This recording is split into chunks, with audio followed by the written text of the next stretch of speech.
ሬድዮ ኤረና ናጻ ድምፂ ኤርትራውያን ዕለታዊ ዜና ኣብ ምብራቕ ሱዳን ኮሌራን ብቫይረስ ዝስዕብ ሕማም ዴንጋን ብናህሪ ላባዕ ምህላው ውድብ ጥዕና ዓለም ኣጠንቂቑ። ኣብዚ ዝሓለፈ መዓልታት በቲ ሕማም ከም ዝተለኽፉ ዝተጠርጠሩ 162 ሰባት ኣብ ገዳርፍ ናብ ዝርከብ ሆስፒታል ከም ዝኣተዉ እቲ ትካል ኣነፂሩ።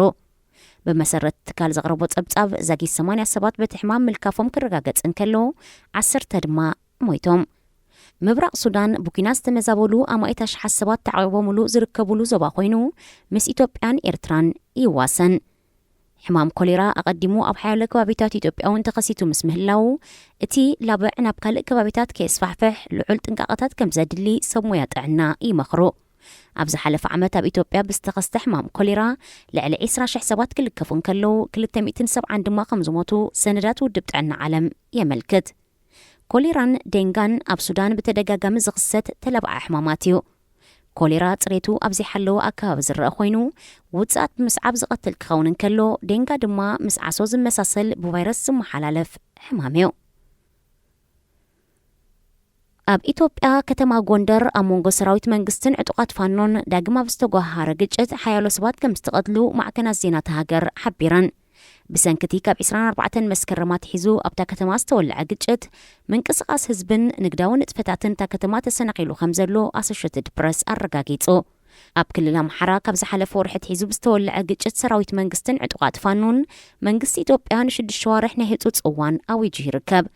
ሰራዊት መንግስቲ ሕጊ ናይ ምኽባር ወፍሪ ኣብ ዝተመዮ ወተሃደራዊ መጥቃዕቲ ንዕጡቓት ፋኖ ንሒደት መዓልታት ተቆጻጺሮሞ ካብ ዝነበሩ ዓበይቲ ከተማታት ክልል ኣምሓራ እኳ እንተውፅኦም ጸጥታ ሙሉእ ብሙሉእ ከውሕስ ኣይከኣለን። ዕጡቓት ፋኖ ካብ ዓበይቲ ከተማታት ድሕሪ መውፅኦም ኣብ ገጠራት ናይቲ ክልል ዳግም ምውዳብ ብምክያድ በብእዋኑ መጥቃዕቲ ይፍንው ምህላዎም ይፍለጥ።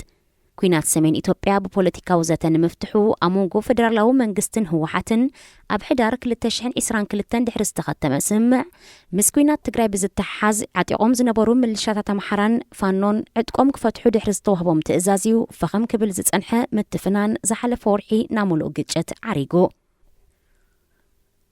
ኣብ ወተሃደራዊ ምትሕግጋዝን ህልው ኩነታት ዞባ ቀርኒ ኣፍሪቃን ብዝምልከት ምስ ፕሬዚደንት ጅቡትን ሶማልን ዘተ ሚኒስተር ምክልኻል ኣሜሪካ ሎይድ ኦስቲን ናብ ኬንያ ብምምራሕ ምስ ፕሬዚደንት ሩቶ ተመያይጡ። እቲ ጸሓፊ ምክልኻል ኣሜሪካ ብ24 መስከረም ኣብ ጅቡቲ ዘካየዱ ዑደት ዛዚምዩ ናብ ኬንያ ኣምሪሑ።